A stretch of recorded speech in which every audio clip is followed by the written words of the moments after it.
What's up, guys? This is Dustin Zimmerman from Game Time Discussions, and I'm back with another video of our series about March Madness. It's no longer March to the Madness because we have officially arrived. Selection Sunday show just ended. Just finished watching them reveal the entire bracket. We're going to talk about the top teams. We're going to talk about some of the teams left out, compare some resumes, talk about upsets, and just basically first thoughts and reactions based on what was just announced. So without further ado, let's get that pulled up. Top seeds are one seeds are Auburn, Duke, Houston, and Florida. We had talked about a lot of these teams throughout the year. Most of these were not a surprise. Auburn, Duke, and Houston, I had said for a while, were pretty locked into place. The last one being some mix of Alabama, Tennessee, or Florida. Well, Florida went and dominated the SEC tournament. They earned that last one seed. Two seeds, Michigan State, Alabama, St. John's, and Tennessee. There, Alabama and Tennessee pop up, so as we expected, they'd be a 1 or 2 seed. They are both in the 2 seed line. Michigan State finished the year strong. They did very well. They did not actually win their conference tournament. Michigan won the Big Ten Conference tournament, but Michigan State's still very worthy of that 2 seed. St. John's did win their conference tournament, the Big East, first time in, I believe, 25 years. Rick Pitino being the coach there. Team has looked amazing. They are number one in defensive efficiency on KenPom. They are a scary good team who is peaking at the right time. Some people were asking if they, I had seen some rumblings about them potentially locking up a 1 seed, jumping themselves all the way up. I don't know about that just because the other teams, Auburn, Duke, Houston, and Florida, were elite all year. St. John's had a slower start. Obviously, the end of the year went much better than that. So I think 2 seed is fair for them. 3 seeds, Iowa State, Wisconsin, Kentucky Tech. I've given my thoughts on Wisconsin. I think they're a little bit fraud-like. However, they did do well in the conference tournament compared to finishing the year losing 3 of their last 5. I still don't necessarily trust them. They are going to be a team that we'll talk about once we start making some brackets throughout the week of where do we see, are they going to be upset? What do we think is going to happen there? Iowa State, they are down Keyshawn Gilbert, so that's a big loss for them. However, I do think they're a good team. I don't think they'll be a first round upset, but it's going to be hard for them to progress farther than that. They're kind of up and down. They've had a few really bad losses this year too, so they'll be interesting to see. Kentucky, I think, is really good. They're battle tested being in the SEC. We'll see how far they can make it. And then Tech, I've been saying for a while, they're really good. Whole team's awesome. They did lose in the conference tournament to Arizona. However, they were also down 2 or 3 players. And so I'm not that worried about them taking that loss. They're very worthy of that 3 seed. 4 seeds, A&M, Arizona, Purdue, Maryland. Purdue, Maryland, Arizona aren't really surprising here. A&M we had talked about previously a few weeks ago. They were projected to be a 2 seed. They've obviously fallen to the 4 seed line. I believe the first of the 4 seeds. However, they continue to flounder. They, we talked about on Fraud Alert, and then they go and beat Auburn at home, and then LSU on the road. And then their first game in the conference tournament, they lose to their rival Texas. They're going to be playing Yale. We'll talk a little bit more about the upsets in a minute, but that is one to keep a close eye on. Bubble teams. So we're just going to look at the resumes and some of the rankings of the various teams here. The teams who got in here, North Carolina, Texas, and Xavier. The rankings wouldn't let me adjust them on the graphic I was using. It had to be by the net ranking, which is why Ohio State and Xavier are out of order here. But these are the ones that I found the most interesting. The other two that can be talked about are San Diego State, who is in, and then Boise State, who is out. But these are the big ones. So North Carolina, as you can see, did have the highest net ranking of these teams. They also had the highest KenPom ranking and the highest BPI ranking. T rank, they were second behind West Virginia. Now, a lot of people are going to be mad about this. I'm not super happy about North Carolina being in, and we'll talk about why in just a second on the next page, actually. If you see the ranking WAB, that is wins above bubble. So just another metric that's used to kind of put teams where they are compared to the average, and then ranking from there. And then their records down at the bottom. So again, North Carolina and Texas are both in playing games, and then Xavier is also in a playing game. They're actually going to be playing Texas. So on the next slide, you'll see the net rankings are based off quad wins now. Q1 being, there's a lot of criteria for it, but if you beat a top 30 team on the road, if you beat a top 30 team at home, top 50 team at a neutral site, top 70 team on the road, it's a lot of different things. But North Carolina ended up going, did it not save? There we go. Oh, there we go. North Carolina ended up going 1-12 in quad one, so they were not very good against these top 30 to 50 teams. They did go 8-0 in quad two, but then had a quad three loss. And if you look, they're the only team on here that had a quad three loss. Texas went 7-10 against quad one and then 3-5 against quad two. Ohio State, so a team that didn't get in, 6-11 against quad one, 3-4 against quad two, no quad three or four losses. So they're very similar to Texas on that one. And again, Ohio State had the win over Texas head to head early in the year. Now, that being said, Ohio State had a really unfortunate end to the year. They did lose their last regular season game against Indiana, and then they lost their first game in the Big Ten tournament. They were poised to get in probably with a win in either of those games. Because they dropped them both, I can't say I'm terribly surprised they didn't make it. I wanted to see them make it because they're a team that can get hot. They're also a team that can be very cold. Likewise, we had talked about Nebraska. I want to bring them up real quick on the last one. Nebraska ended up losing their last 5 games of the year and then did not help themselves in the tournament. They went from solid lock to completely out of the bubble within 2.5 weeks, which is insane and just very sad to see. They didn't even make their conference tournament at the time of the last video. That hadn't been announced yet because they had to figure out seeding, but they lost their last game too and didn't make the tournament. Anyways, West Virginia is interesting because they also went 6-10 in quad one, 4-3 in quad two, and then were perfect in quad three and four, such as the rest of these teams, except for North Carolina. So I get all the outrage at North Carolina making it in and West Virginia or even Ohio State or Indiana not. West Virginia is probably my favorite team on this list to make it in, with Ohio State being next. But I also can't say I'm mad at. I think Texas deserved to be in. Xavier is going to be interesting because they were missing one of their better players, Zach Fremantle, for some of the year. He's now healthy. Team is going to look a lot better with him there. But these are kind of the big bubble teams that, some shockers are out there. I'm very surprised North Carolina made it. I'm surprised West Virginia didn't make it. According to Bracket Matrix, which is a bunch of bracketologists around the country, not just Joe Lenardi on ESPN, whose brackets are often incorrect even. I believe all of them had West Virginia making it. If not all, then 99% of them had West Virginia making it, and then they don't make it. So huge outlier there as far as the predictability. But we'll see what North Carolina and Texas can do, and Xavier, since they'll be playing Texas, and see if they earned those spots or not. All right, so some teams that are underseeded in one fashion or another. So these are teams that they have. We'll start with Louisville to kind of explain this. On Bracket Matrix, they were expected to be a 6 seed. They're 23rd in KenPom, which matches up with 6 seed. If you think about 6 times 4 teams in each seed, should be about 24. So 23rd makes sense. They ended up being an 8 seed, which is. When I was watching the selection show, I was shocked that they were an 8 seed and not higher. They've definitely earned their way to more of an 8 seed. I think there is some inertia from last year of how bad they were with Kenny Payne. This is not the Kenny Payne Louisville Cardinals. This is the Pat Kelsey Louisville Cardinals. They definitely deserved above an 8 seed. They're going to open with a game against Creighton, and then they'll have to play the 1 seed, assuming they beat the 16 and Louisville can beat Creighton. So feel really bad for the Cardinals there, but we'll see what they can do with it. Gonzaga did not have the best year. They did not have a typical Gonzaga year. There was a month or so ago people wondering if they were going to make the tournament. Luckily, they did.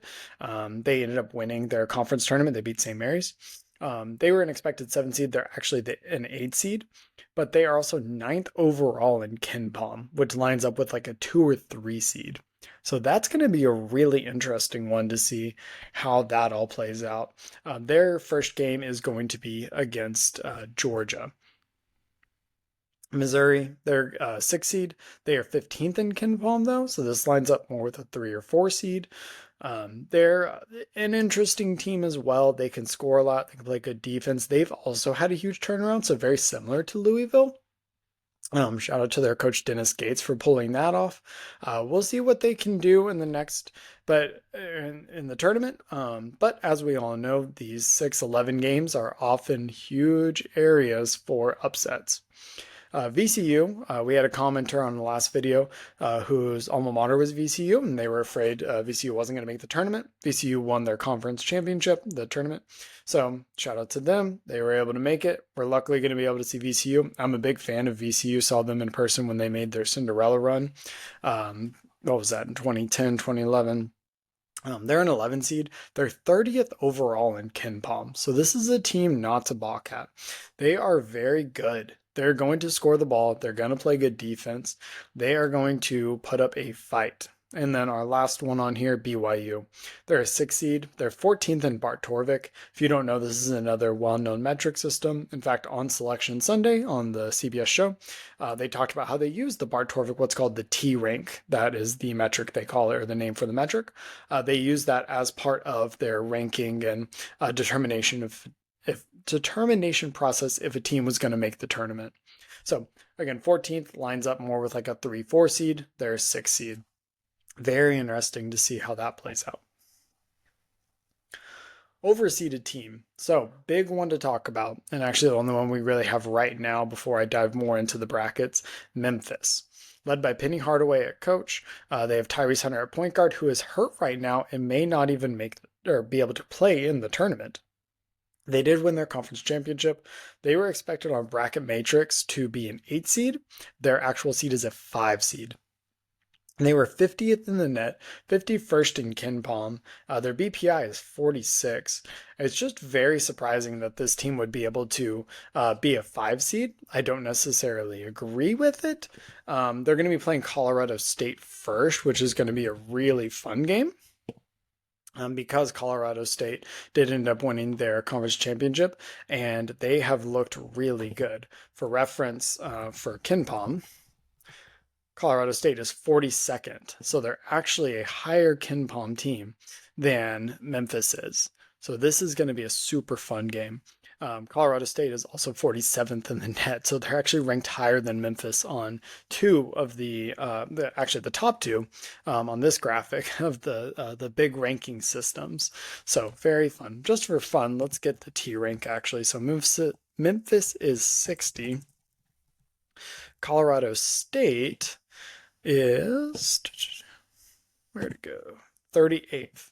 So keep your eyes on this one for big upset potential.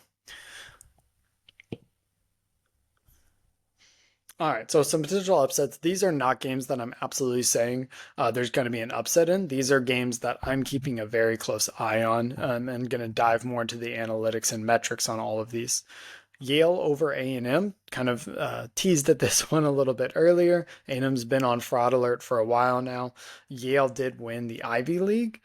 They are one of the, I believe, number 1 overall in 2-point field goal percentage. This is a team that moves the ball well. I would not be surprised if they can dice up Buzz Williams' matchup zone defense and A&M go cold, similar to how they did at the end of the year, right before the last 2 games, and then against Texas in the conference tournament. Yale could easily win this game. Colorado State over Memphis, we just talked about that one and dove into that one a little bit. The metrics say this one's very possible and in fact maybe should happen. And it's going to be a super fun one to watch. McNeese State over Clemson. McNeese State has Will Wade as the coach. He is from LSU from a couple years ago. This is going to be a really good game. Now, on the flip side, Clemson is not a bad team at all. They do have that win against Duke over at Clemson. So assuming Clemson can get past the upset bug and the fun and Cinderella of March Madness, they could be a team to reckon with, but they got to get past this first round McNeese State. Drake, we talked about him a few times. 3 losses all year by a combined like 13 points. Now, Missouri is also an underseeded team.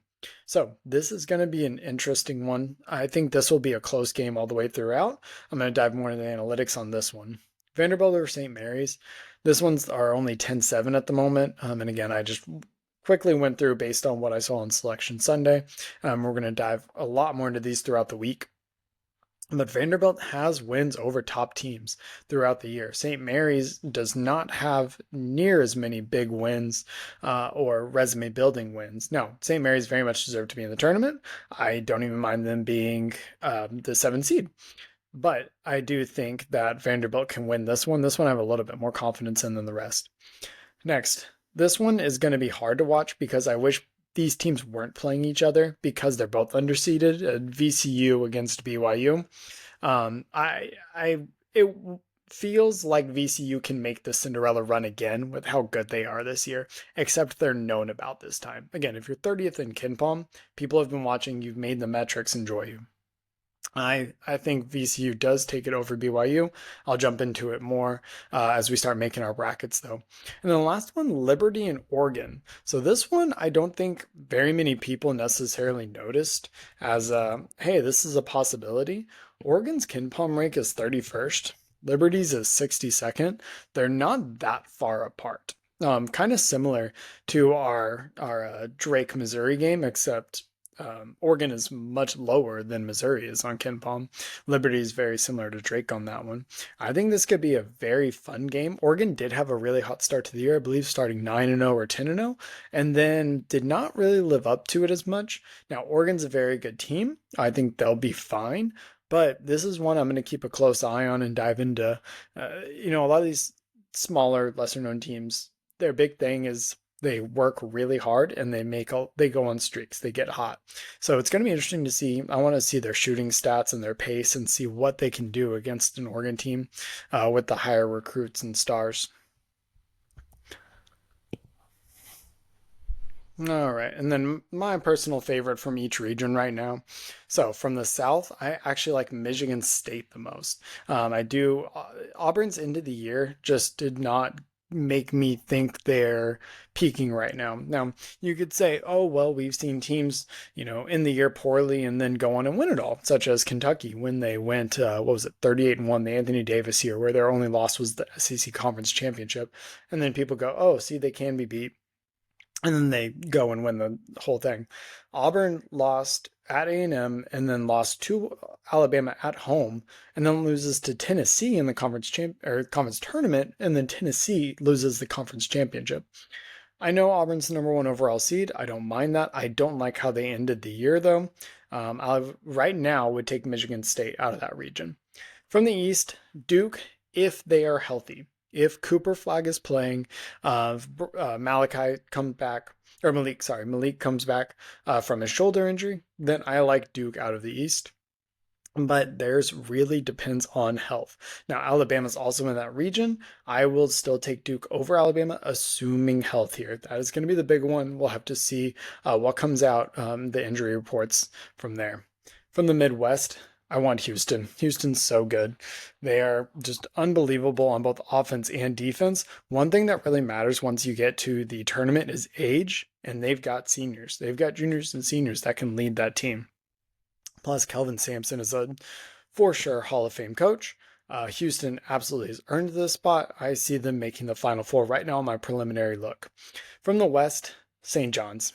Rick Pitino is such a good coach. It's amazing what he's done there, what he did with Louisville, and long illustrious coaching career. But right now he's got the Johnnies absolutely rocking. First Big East tournament championship since 2000. They won both, or they swept the regular season and conference. I will take them, but Florida is amazing. I am one of those people that's going to make 25 brackets on ESPN and absolutely enjoy every second of it. I will have some where Florida wins. I'll have some where St. John's wins. But at some point on the videos, we will actually build a full bracket and make one final pick. I'm going to dive deep into the analytics and metrics for those ones. And then I know some people are going to wonder, who's my team right now? All things equal, we're not talking about health, weird madness going on, assuming we don't get the big upsets, even though I love the Cinderellas. Right now, the team I am picking is the Blue Devils. Give me Cooper Flag. I think that team, when they are fully healthy, is going to rock and roll through the tournament. In fact, they won the conference championship without Cooper Flag playing. So I think that right now, that is my team. They're number one overall in KenPom. They overtook Auburn. Their Ken Palm stats are incredible when you look at both offense and defense. They are third in offense and fourth in defense, and that's with poor luck, which is also a rating on Ken Palm. Yeah, Duke is going to be my number one overall team right now. All right, let me go ahead and stop sharing. Thank you all for joining. I am super excited that we're now at March Madness. We're building brackets. We're going to spend way too much time doing that and not enough doing our chores and responsibilities, but that is okay because it's only once a year for a few weeks that we get to have this much fun with it. So I want you all to like, comment, subscribe, of course. Leave any suggestions, any thoughts, comments, teams you want me to look at, pathways we want to talk about. If you have any questions about your bracket, if you have any questions where you want me to work out certain scenarios in brackets, such as, hey, what if this happens? Then what do you do next? What do you think would happen here? Have you heard anything about XYZ? Give me all those ideas because I'm going to try to be releasing videos throughout the week, both short and some a little bit longer, diving into analytics, diving into metrics, diving into trends, current trends going on with the teams. So please leave any thoughts, questions, compliments, insults. You hate my pick. You think Duke sucks. You think North Carolina, you're a Tar Heel. You think they definitely deserve to be in. I don't know. Any of that kind of stuff. Like I said, thank you very much for watching, and I will see y'all with the next one.